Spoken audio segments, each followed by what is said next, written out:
Bismillahirrahmanirrahim.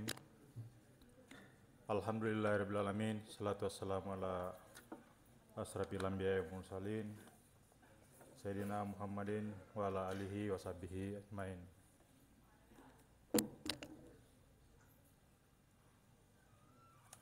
Assalamualaikum warahmatullahi wabarakatuh.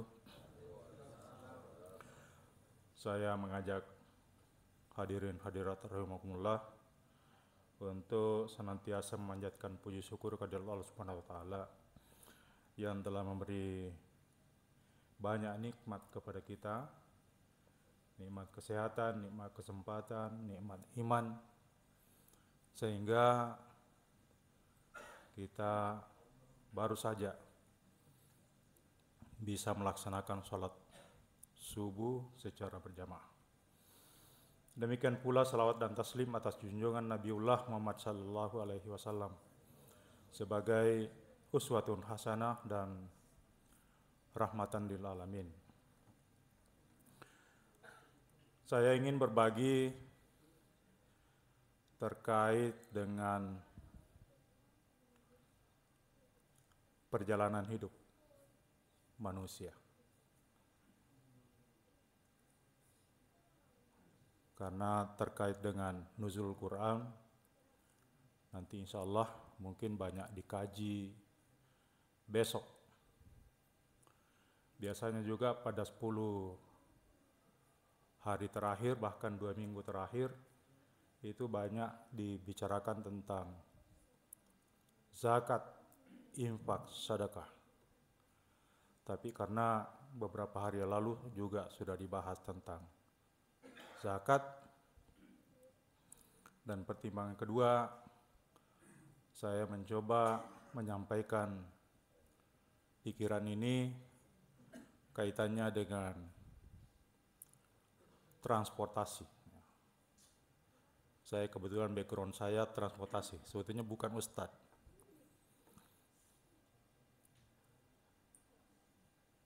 Kalau kita bicara transportasi, sebetulnya itu adalah kita berbicara tentang perpindahan. Perpindahan manusia, kalau tinjauannya adalah tempat, maka perpindahan dari satu tempat ke satu tempat tertentu. Satu tempat ke tempat yang lain. Kalau kita berbicara terhadap dimensi waktu, maka perpindahan itu dari waktu, satu waktu ke waktu tertentu. Nah, perjalanan itu sendiri bisa menjadi dikategorikan. Jadi ada namanya journey transport. Artinya perpindahan dari sejak kita diadakan hingga kita diadili. Nah, jadi kita menuju ke zona di mana pengadilan itu suka tidak suka kita alami. Kita diberikan, kita divonis apakah kita masuk ke jalur kiri, neraka, atau kita diarahkan masuk ke jalur kanan, surga, dari berbagai pintu.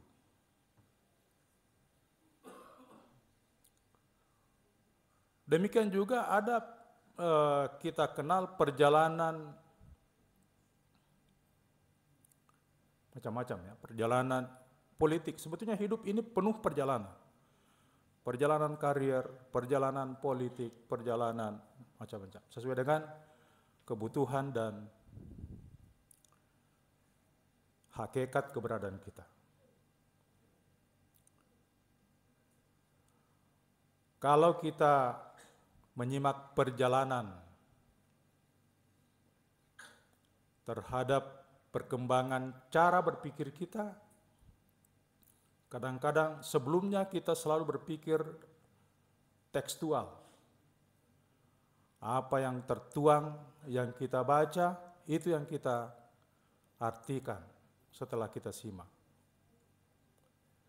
Tapi cara berpikir kita, itu kita sudah mampu memadukan antara tekstual dan kontekstual.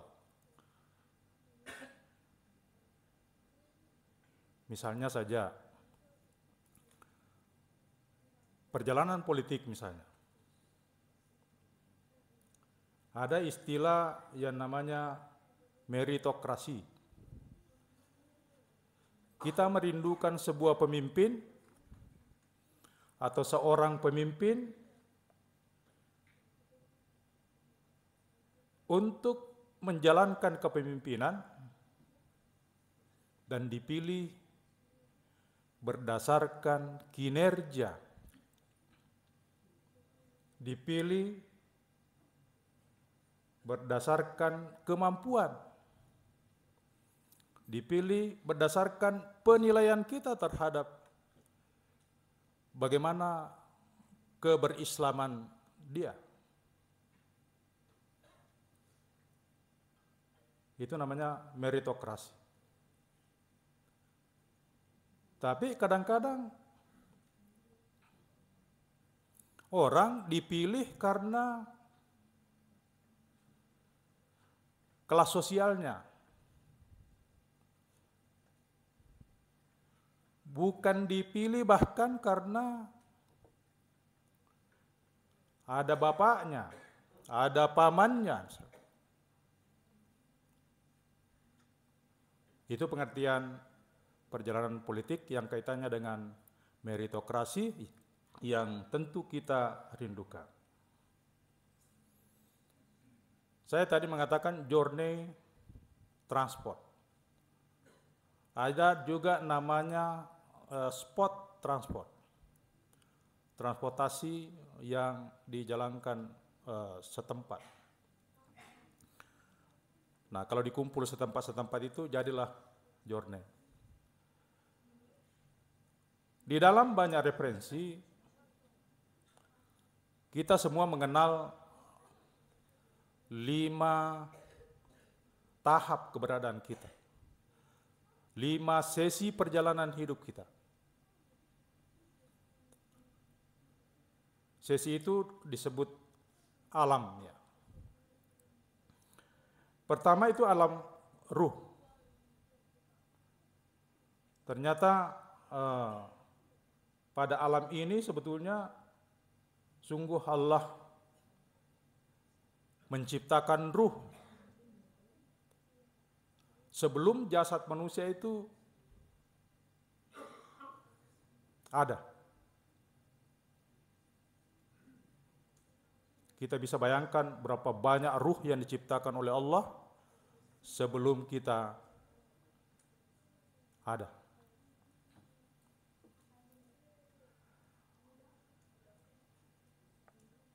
Alam yang kedua adalah alam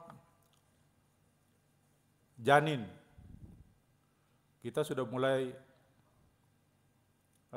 terbentuk secara fisik dalam rahim. Saya tidak banyak tentang cara itu, tapi saya akan banyak cerita tentang perpindahan tadi. Maka asal kita sudah jelas dari pertemuan antara perkawinan, ya. Seorang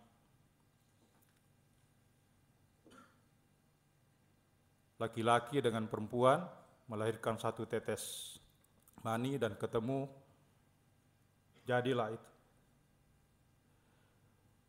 Dan perjalanan selanjutnya Allah menciptakan, meniupkan roh pada dirinya. Jadi sebagaimana dalam Al-Quran surat As-Sajdah ayat 9, dalam artinya disebut bahwa Allah menyempurnakan dan meniupkan ruh ke dalam tubuh manusia. Dia menjadikan pendengaran, penglihatan, hati nurani, dan sebagainya. Jadi semua berasal dari Allah. Justru kadang-kadang kita sebagai manusia tidak menyadari dan tidak merasakan sebuah syukur atas keberadaan kita. Nah, keberadaan kita di sini disebut spot transport yang kedua. Tadi di alam ruh, yang kedua alam rahim. Kalau antar spot itu bisa juga kita katakan stasiun 1, stasiun 2 dalam perspektif transportasi. Yang ketiga itu adalah alam dunia, di mana kita berada sekarang. Setelah melalui proses 9 bulan 10 hari dalam rahim ibu, lahirlah seseorang tanpa membawa apapun. Lalu kemudian berkembang, mengenal fenomena dunia. Lalu disitulah pada umur-umur tertentu kita, kalau kita sebagai orang tua itu membentuk ya perilaku anak dengan sebuah perilaku yang baik, sebuah keteladanan yang baik, sebuah pola pembinaan, pembicaraan, pendidikan yang baik tentunya.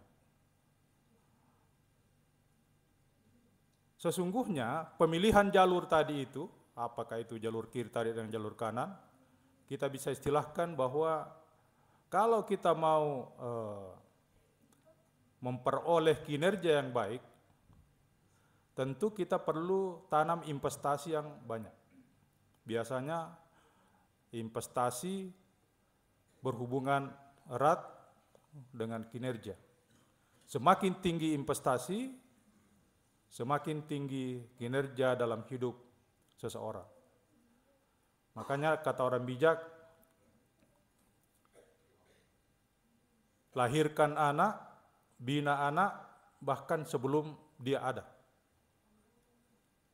Itu sebetulnya ada kaitannya dengan investasi. Membinanya itu adalah kita beri gizi pada saat di alam rahim, dibekali gizi.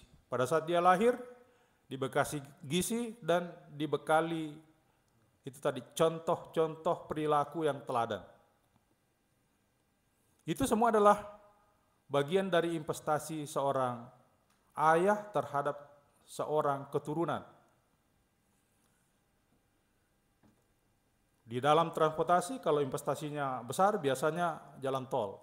Kalau orang lewat jalan tol, lebih nyaman, lebih kinerja, lebih cepat dibanding dengan jalan non-tol. Tapi tol itu kan berbayar. Berbayar itu bagian dari investasi dalam operasional. Membangunnya juga adalah bagian investasi dalam membangun infrastrukturnya. Di alam dunia, begitu sudah menginjak 7 tahun ke atas, itu sudah mulai kita berperan lagi. Peran kita juga adalah investasi. Kita perlu ilmu untuk memberi ilmu kepada anak kita, cucu kita bahkan mungkin. Karena kita ini sudah berada pada, sudah banyak di atas 60-an sudah punya cucu. Jadi itu diberi ilmu, diberi pengetahuan, diberi pemahaman untuk menjalankan ibadah kepada Allah. Salah satu ilmu yang selalu diberikan itu adalah sekaitan dengan sumpah kita di setiap salat. 5 kali paling tidak kita bersumpah setiap hari. Sumpah itu adalah janji. Janji itu adalah utang. Hutang itu adalah wajib dia. Makanya setiap perilaku kita itu adalah kita menganggap diri kita wajib untuk melakukan ibadah. Inna salati wa nusuki dan seterusnya. Wa mahyaya wa mamati lillahi rabbil. Jadi sesungguhnya itu adalah janji kita kepada Allah. Pernyataan kita,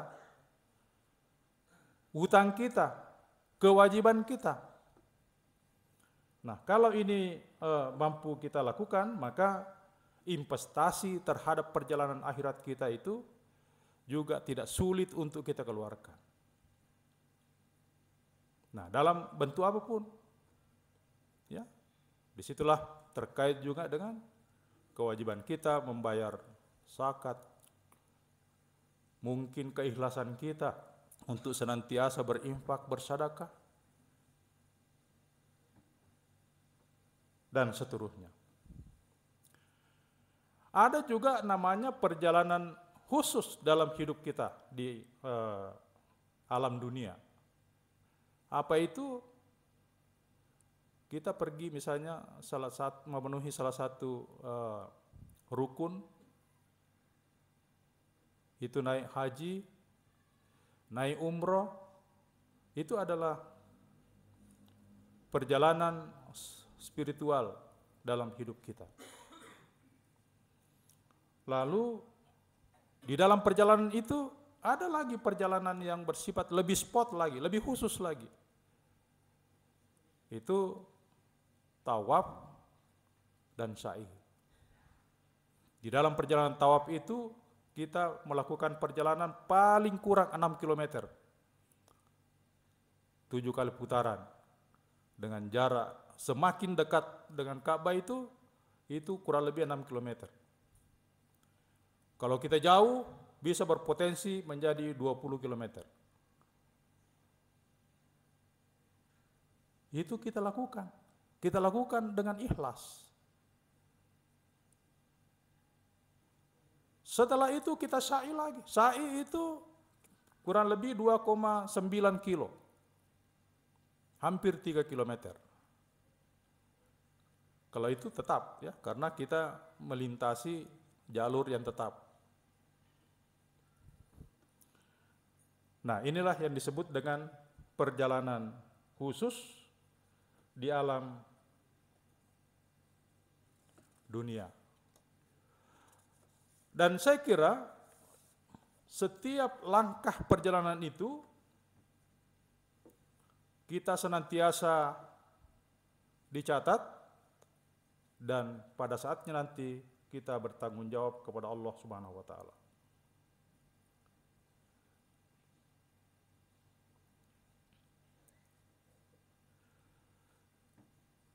Ketika manusia sampai pada saat ajalnya tiba, karena hanya Allah yang tahu kapan tiba itu. Saya anggap itu adalah jarak tempuh. Jarak tempuh itu dipengaruhi oleh yang pertama kesehatan kita, yang kedua adalah ajal kita. Ketika tiba saatnya, ajal kita tiba, maka itulah jarak tempuh perjalanan kita di alam dunia. Dan kita menunggu perjalanan berikutnya setelah kita dibangkitkan kembali untuk mempertanggungjawabkan segala perilaku kita di alam dunia itu.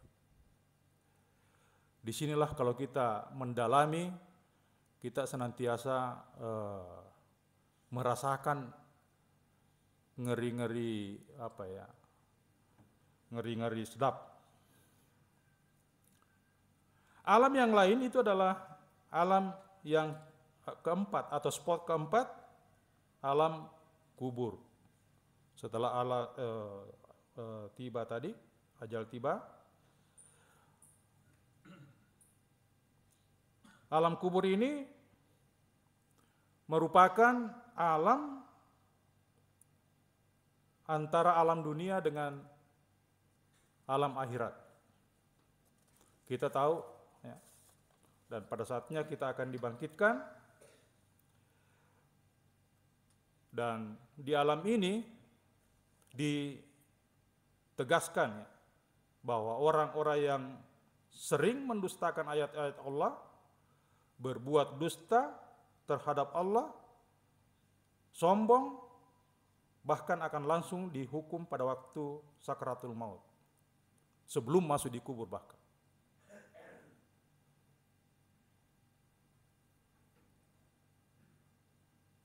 Jadi malaikat maut akan mengambil nyawa kita dengan kasar, bahkan sambil memukul-mukul muka kita, punggung kita. Kita itu adalah, yang saya maksud adalah pendusta ayat Allah. Mudah-mudahan kita terhindar dari konteks itu. Alam yang terakhir adalah alam akhirat, di mana kehidupan di sini didahului dengan tanda-tanda bahkan peristiwa kiamat, di mana malaikat kita kenal meniup sangkakala, membangunkan para arwah yang sedang tidur, ya. Dan di situ serentak semua bangkit. Di antara yang bangkit itu memang sudah kelihatan wajah-wajah ceria dan wajah-wajah celaka. Itu dilukiskan beberapa literatur, ya. Dan memang inilah janji Allah yang juga dikemukakan dalam surat Yasin, itu ayat 51 hingga 54, bahwa Allah telah menekankan untuk memenuhi janjinya adalah bentuk itu, ya. Sekecil apapun yang kita perbuat di dunia, kita akan mengalami, kita akan diberi balasan di akhirat nanti. Orang-orang yang selama di alam dunia mengingkari adanya hari kebangkitan, nanti akan menyesal. Itu pasti, dan tidak mungkin akan kembali lagi. Apabila mereka sampai ke neraka itu, dibukakanlah pintu-pintunya dan berkatalah kepada mereka penjaga-penjaganya. Di situ seakan-akan dia ingin meminta izin untuk diberi kesempatan untuk berbuat baik, tapi itu tidak mungkin lagi.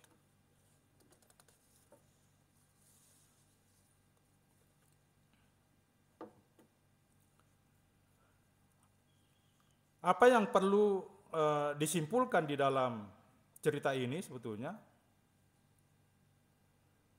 bahwa Allah menetapkan keberadaan manusia melalui tahapan-tahapan perjalanan hidup. Dari 5 tahapan tadi, manusia mempunyai misi untuk menjadi khalifah. Jadi kita sebetulnya tercipta, didorong untuk menjadi khalifah. Khalifah itu penerus perjuangan Nabi Muhammad sallallahu alaihi wasallam.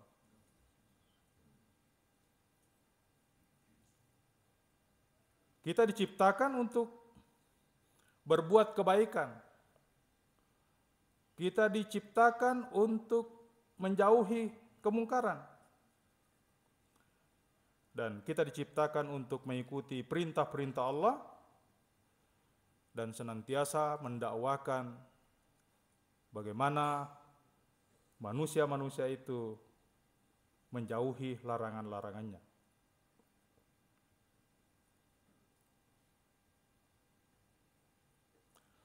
Pada hari itu tidak ada sama sekali orang yang dirugikan sedikit pun. Artinya tidak ada diskon, tidak ada juga bonus. Apa yang kita lakukan di dunia itulah nanti akan menjadi balasan di akhirat. Semoga semua perjalanan hidup kita, perjalanan spiritual kita, membuahkan derajat iman dan derajat takwa. Lebih dan kurangnya mohon dimaafkan. Wallahu a'lam bishawab. Assalamualaikum warahmatullahi wabarakatuh.